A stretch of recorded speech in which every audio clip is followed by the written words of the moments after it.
just to let you know, the reason I don't have a lot of teeth, I have missing teeth, is because of medication. I'm on a lot of medication because of my COPD and some other factors. And so, wait till you're 60. You'll get on a few, but hopefully not lose your teeth. They cause a problem called dry mouth, and because of that, I lose my teeth. But it's a great day. I love a new day. And I start them late, but I'm here. I'm back with my buddy. He's great for this. Come on.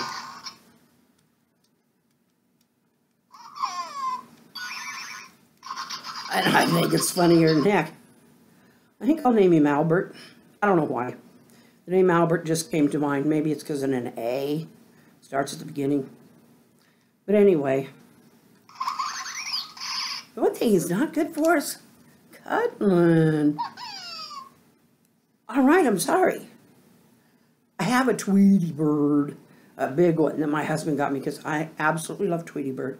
So tomorrow maybe I'll bring my Tweety out and I'll just hug and snuggle with him. Living between the lines. We all live between the lines. Canada, Mexico, front door, back door, the lines of a book where our imagination thrives.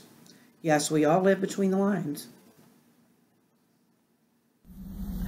Okay, this is the Flint Hills. Going up from here. I'm going to pan over here. And now this is the road that leads to my parents. And then when we go over this way, I'm going to hand my husband the phone. And, oh, great. Down there is the river, the Big Blue River.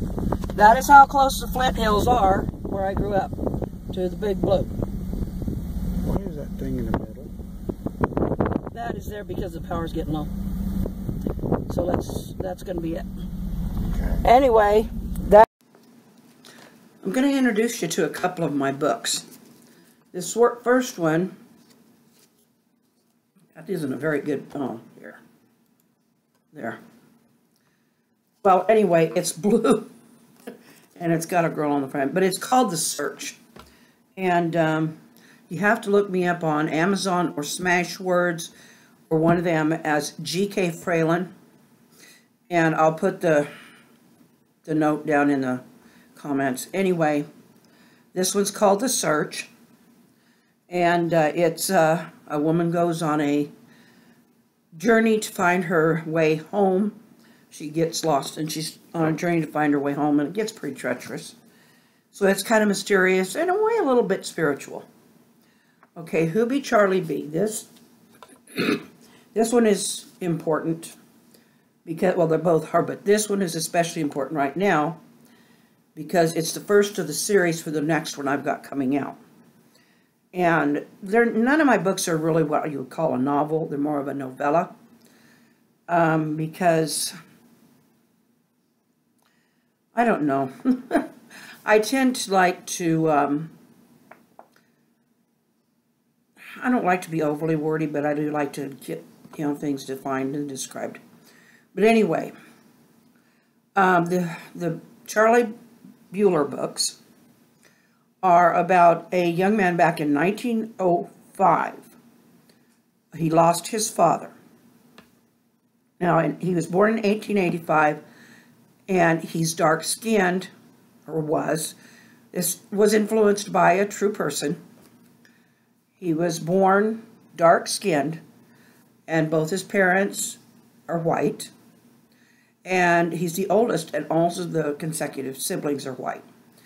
So you can imagine about what kind of rumors his mother had to put up with. There's never been any indication in any research I've done that the father did not accept him. So I've put my own spin on the story, so it is fiction. And besides that, you can only go by so much when it comes to, little bits of or lots of research with little bits of information from that far back on one particular person. And anyway, but it is, I've had people tell me they have been really, really, in fact, the first chapter of it was part of it was read as a play on a local radio station. The radio station is still there. Unfortunately, the program isn't. But anyway, it's in 1905. His father passes away in a terrible way. He's working for the railroad, and it starts out with Charlie and his mom, and they are at a the family is at the funeral of his father, and the funeral director will not let him sit up front. He doesn't want to let him sit at all, but you can about imagine the language. I did use the word because it needed to be authentic. I didn't overuse it, but little disclaimer there. I felt it necessary to the authenticity of the story. But it starts out, and that's kind of where he first really starts getting, running into the bigotry, because he'd been protected by his parents his whole life. So, and he was homeschooled and everything else. So, and right about 20 when his father is killed. That's when he, at this funeral, first really gets the first real taste of being, of bigotry, real, true bigotry. Anyway, so this is the first one, and this called Who Be Charlie B. It is him discovering something about his roots, and trying to muddle through this new world of being treated the way they were, dark-skinned people were treated then. So anyway, the next one coming out, I've started the final chapter, is going to be called Finding Charlie, and I'm hoping that it will be out in a few months or so. Anyway, it's kind of a long notation on my books, but I will note them in the deal, and you can get them both in printed format and in electronic. So, thank you, and I'm going to see you tomorrow. Well, maybe not tomorrow. I'll see you soon, because with my health I can never, and stuff I can never really be sure, but I will see you soon. And thank you for being patient.